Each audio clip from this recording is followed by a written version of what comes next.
Hi everyone, and welcome to your Goddess Astrology update for the week beginning the 9th of April. After the relative calmness of March, April promises to be another expansive and dynamic month, and in true Aries style, that starts with this very explosive, initiatory, empowering new moon in the sign of the warrioress. So this is our first new moon of the astrological year. The new moon in Aries, traditionally a time of new beginnings, of planting seeds, really bringing forward those Ostara energies of renewal and rebirth, of starting afresh. So Aries offers us all of this very pioneering energy. Yet this new moon is very deeply intertwined with some very powerful and cathartic elements. So the new moon itself is in conjunction with Aries, who is a planetoid. She's far out in deep space beyond Pluto, and she is known as the Great Disruptor, or the Goddess of Discord. Aries has a place in mythology as the goddess who initiated the Trojan War. She is the one that burst into the halls of the gods, threw the golden apple upon the table, with the words inscribed upon it, "To the fairest of them all." And the Greek myth, the patriarchal myth, tells us that Hera, Aphrodite, and Athena all immediately went to grasp this apple, believing it was for them. So we know from the old story that each of these goddesses wanted the apple, and Zeus, who was the king of the gods, didn't want any part in making the decision of who should have it. So he decreed that a mortal man should make this choice. And he picked Paris of Troy, who was offered by the three goddesses gifts in order for his blessing in exchange for this apple. So Aphrodite, of course, offered him love. Hera offered him power. Athena offered him skill in battle, you know, the blessing of the great warrior. He chose Aphrodite's gift, which turned out to be Helen, the most beautiful woman in all of Greek mythology. Of course, Helen was already married, and the battle that ensued actually was the beginning of the downfall of the civilization of Troy. So Eris is known for sparking off this conflict, and this is the astrological energy that she can often bring. There can be an element of chaos and disruption that comes with her. But when we look back at the story of Eris, we can see that she only took the apple to the banquet. She only started off this story because she had been uninvited. She'd been uninvited to the wedding that was taking place.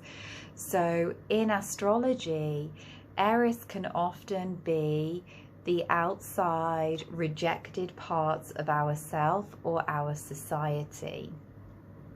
So this new moon, particularly in the sign of Aries, which has connections to upheaval and revolution in a similar way to Aquarius, this new moon can, you know, really spark off in us this sense of going against the socially accepted paradigm in order to stand in our own truth.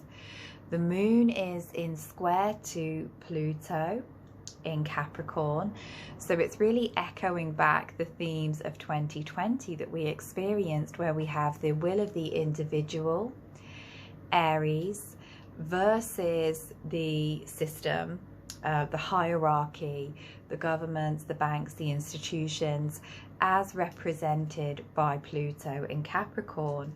So this lunar cycle is going to be a very powerful one for us collectively and personally. And what's really beautiful about this lunation is not only do we have Aries, the disruptor, very active, we've also got Venus very close to the moon, we've got Chiron, and we've got the goddess asteroids Isis and Cassandra. So we know that this lunation also offers us a powerful opportunity to heal the wounded feminine spirit, to resurrect ourselves, perhaps call back those parts of ourselves that we have rejected, disowned, that are Aries, that are uninvited, in order to create wholeness and healing. Aries tells us that we have to stand for something, that we each have an authentic truth, an individual expression of self that is valuable to the world. Aries tells us that we are our own power, we are our own authority. So it's really looking at how we might be giving our power away, how we might be suppressing our true nature. So this is a time of taking courageous, decisive action to set things into motion, to be and create the changes that we wish to see in the world. The goddess asteroid Cassandra, who I've just mentioned, and also Pythia, very close to the moon as well, also speak to us of our intuition and our vision. Cassandra is another goddess who was involved in the story of the Trojan War. I believe that she was one of the prophetesses who foretold the disaster that was impending, and she was cursed to never be believed or never be heard. So this is perhaps a energy or a psychic imprint that can be familiar to most of us at this time. You know, we feel in the depths of our being the changes that are happening, the changes that need to happen. And this moon is a time for making that voice heard, particularly with its ruler being in the sign of Gemini, the sign of communication. So the more we stand in our truth without giving in to the energy of division, the clearer forward our pathway will be at this time. So this is a beautiful energy for fire ceremonies, transformation through fire, for working with the element of fire for empowerment and visioning. So really awakening that serpent fire within us, really awakening our energy and kundalini with this lunation. So there's a beautiful trine happening between Mars and Jupiter at this new moon as well, which is really bringing in a supportive energy. Jupiter is in Aquarius, so it's really helping us to focus on the bigger picture and the evolution of humanity as a whole. So we're really looking at what is good for the collective, and how we can contribute to that. This week we also have Saturn in Aquarius in trine to the node in Gemini, so there's a real beautiful link between these air sign elements emerging, which is telling us, you know, this is time to take steps to crystallize our dreams and our evolutionary pathway as indicated by the node. But first of all, we might have to move through some fears around, you know, what people might think of us, around being rejected, abandoned, or uninvited. So it's really a time of letting go of opinions and coming into knowing the truth within ourselves and feeling it burning brightly within this Aries season. So just a few days after the new moon, on the 14th of April, Venus will shift off into Taurus.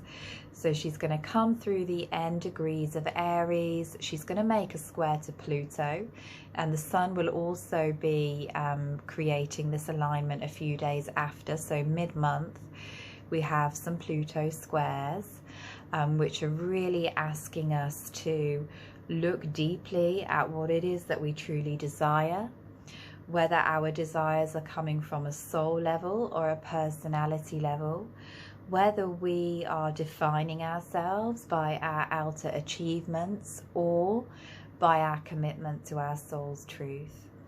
So after these quite tense squares on the 14th, Venus will move into Taurus, which of course is one of her signs of rulership. So she's very happy here. And this is a energy that I like to call the embodiment of Aphrodite. So Venus in Taurus is really giving us a glimpse into those Beltane energies that are on the horizon. She's all about the physical senses, sensuality. She's all about the pleasures of life, of being here in a physical body. So she's bringing in a very welcome, grounded element to all of this quite combustible Aries energy. So whereas Aries can be impatient and reckless and sometimes needlessly rebellious, similar to Aquarius, Taurus is all about being in the moment, slow and steady, productive action. So if we can find the balance between these two elements, we can really make some good progress towards what we are wishing to create and birth into the world with this new lunar cycle, this new astrological cycle, this first moon of the astrological year. So Venus will collide with Uranus and Saturn as we go through the month. All of the planets will as they head into Taurus. I think the Sun and Mercury will be following her into the sign of the Cow Mother on the 19th of April as well. So that's when we'll be really feeling the effects of the Saturn-Uranus square again that came into action around Imbolc. So those themes of freedom versus restriction, revolution and liberation are really starting to build again with this upcoming lunar cycle too. So it's time for us to really be prepared to change, to be open, to be flexible, to be adaptable, to be compassionate with each other as we journey through this turning of the ages, this shifting of eras. So I really hope that that has brought some insight and clarity around this upcoming lunation. I'm sending you so many blessings for this Aries season.